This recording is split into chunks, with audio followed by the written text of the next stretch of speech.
One would be really to highlight the importance of getting the G20 right, because the value of the G20 in today's international relations is really huge.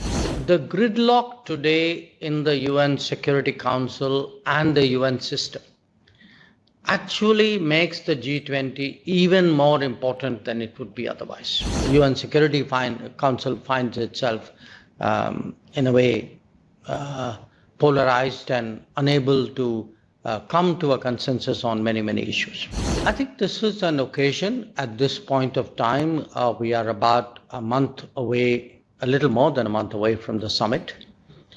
If I were to pick perhaps 4 points which I think are important at this moment, one would be really to highlight the importance of getting the G20 right, because the value of the G20 in today's international relations is really huge.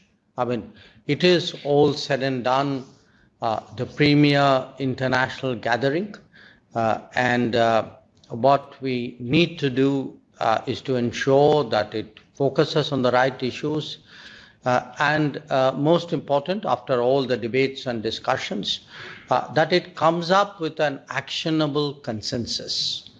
So I would say that, to me right now, is the primary thought when I look at the G20.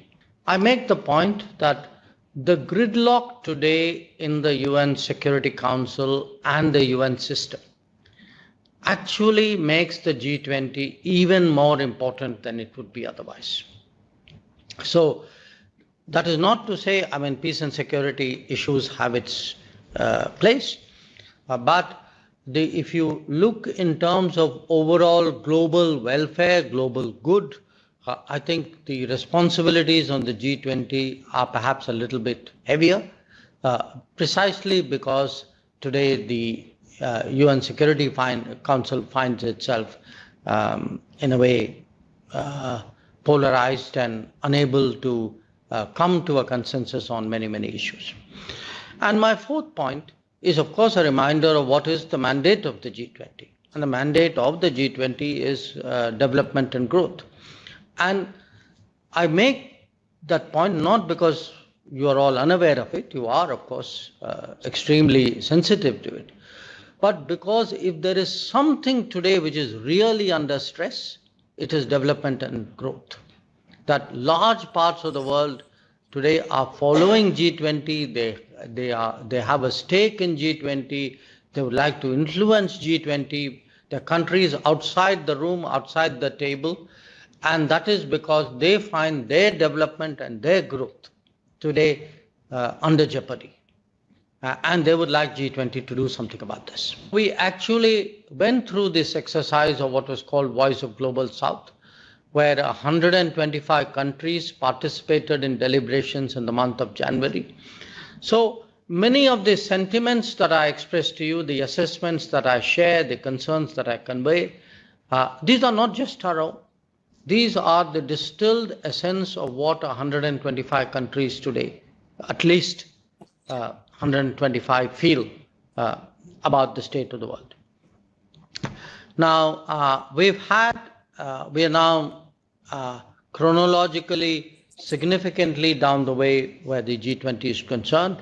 A lot of the ministerials have taken place. Some of the important ministerials still, some of them have happened, some have more rounds to go. And in a way, you could say the jury is still out. We've had some achievements. We've still had a lot of work in progress. There is some which we hope will progress.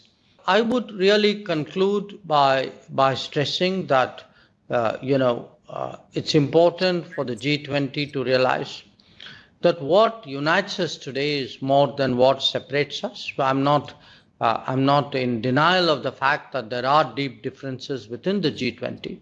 But I do believe that there's a larger agenda to humanity, a larger agenda for the planet. And it's therefore absolutely vital that we find a common landing point when the summit takes place in September. The India that you see in 2023 is a very different India than what it was in 2014. And I hope that that's a takeaway that you will carry back in your baggage. So our effort is really to use the G20 to make the world ready for India and India ready for the world. But once again, I'm so happy to see you all, even if it is at a distance. Delighted to interact with you today, and I'm looking forward to the session.